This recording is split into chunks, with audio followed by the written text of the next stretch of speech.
The final ballot has just been counted inside the Sistine Chapel. A 2/3 majority has been reached. A name has won. But the man whose name is written on those ballots isn't sitting anywhere in that room. He isn't a cardinal. He isn't a bishop. He isn't even a priest. Somewhere outside Vatican City, an ordinary Catholic man has no idea that according to the men who just voted, he is now supposed to become the next pope. Can the cardinals actually do that? And if they can, what on earth happens next? Almost everyone assumes the pope has to be a cardinal.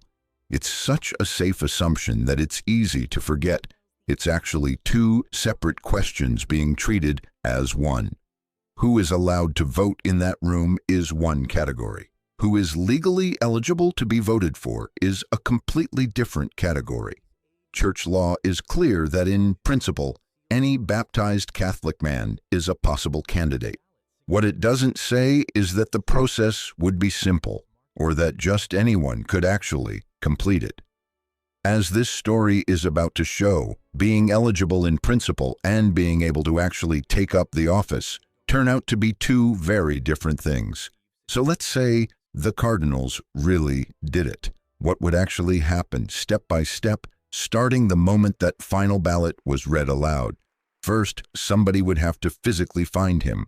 There's no existing modern procedure describing exactly how the Vatican would locate and contact a random Catholic layman elected in total secrecy, because nothing like this has happened in the era of telephones, let alone smartphones. The rules simply don't specify a process for that part, so anything beyond he'd have to be found and brought to Rome would genuinely be the Vatican improvising in real time. And even the famous balcony moment itself gets complicated by this scenario. Normally, once a man accepts election, the senior cardinal deacon steps out to announce his name to the crowd, and the new pope appears to give his blessing within the hour. But the Church's own rules specifically address what happens when the man elected isn't already a bishop, and the answer changes that entire sequence. If he isn't already a bishop, the homage of the cardinals and the public announcement of his election are both held back, and only take place after he has been solemnly ordained a bishop.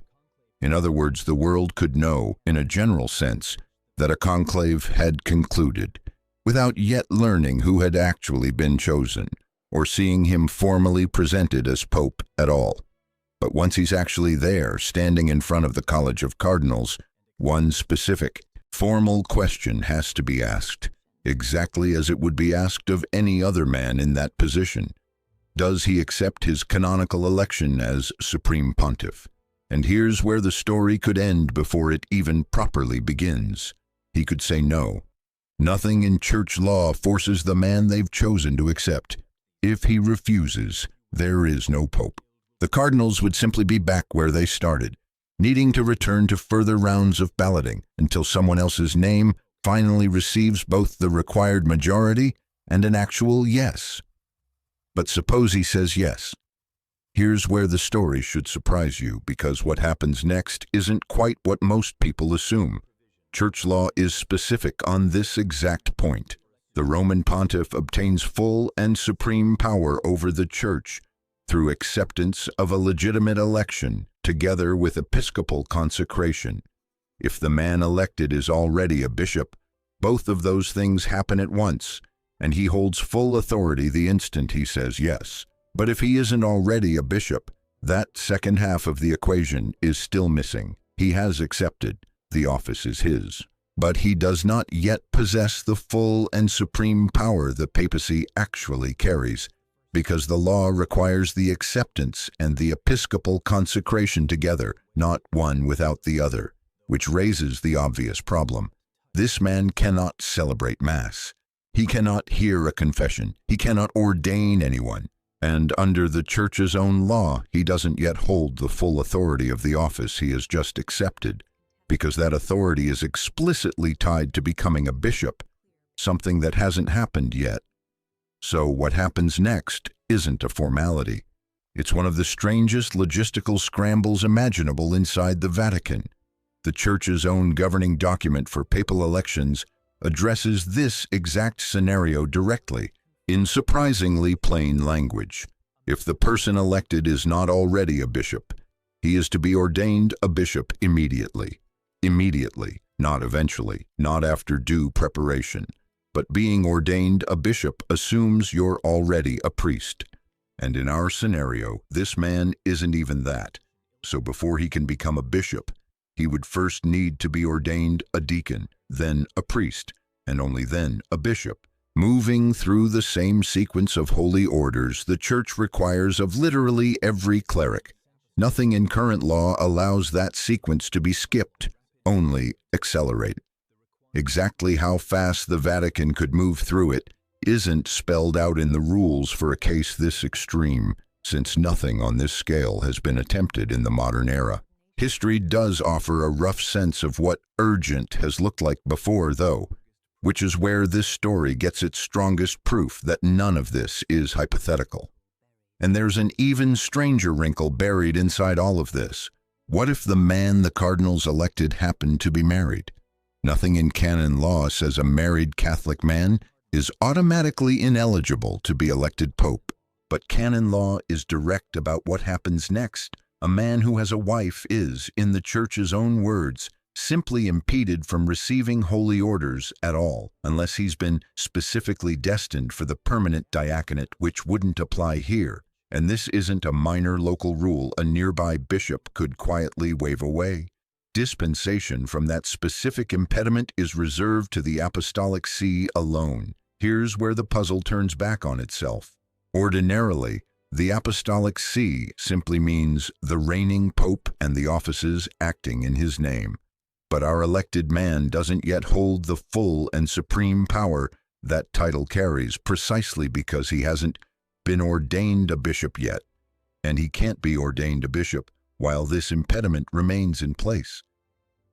Church law doesn't spell out who, if anyone, could act with the authority of the Apostolic See to clear that impediment in this exact narrow gap between acceptance and consecration.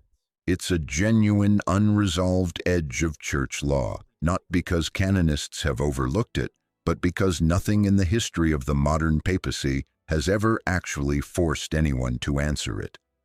At this point, you'd be forgiven for assuming none of this has ever happened in real church history. It has. In the year 1024, a Roman nobleman named Romanus, brother of the previous pope, was elected to succeed him while still a layman, having never been ordained to anything at all. According to most historical accounts, he was pushed through deacon, priest, and episcopal ordination within a single day so he could take office as Pope John XIX. A few later sources describe the process stretching across several weeks instead. Either way, a complete outsider went from layman to pope in less time than most seminarians spend in a single semester. It sounds like exactly the impossible scenario this video opened with. It actually happened nearly 1,000 years ago under exactly the kind of legal reasoning that still technically applies today. History offers a second, better documented example of the same principle in action, this time inside the College of Cardinals itself.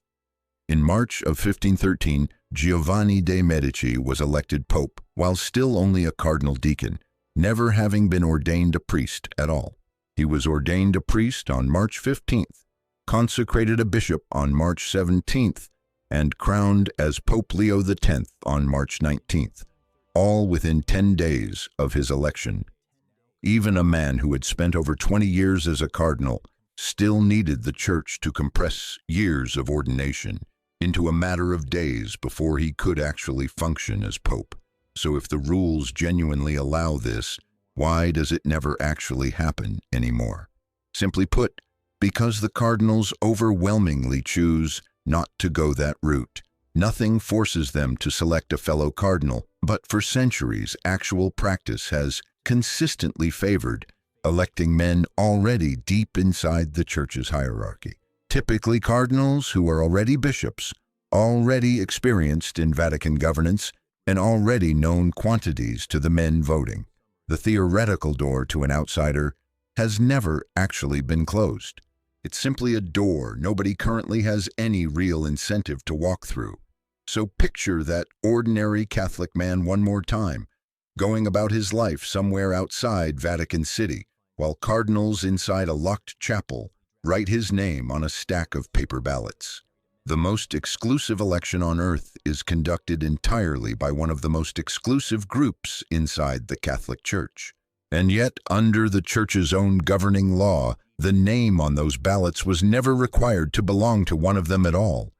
Even if actually getting that man from an ordinary layman to a functioning pope would mean untangling questions the law itself has never fully answered. The doors of the Sistine Chapel are locked to almost everyone alive, but the name written on what's inside those doors never technically had to be. Thank you for spending this time uncovering this story with me. There are so many strange, almost unbelievable rules hiding in plain sight throughout church history, still waiting to be found. If you'd like to keep discovering them, consider subscribing to Sacred Heart, because there are many more stories like this one still waiting to be told.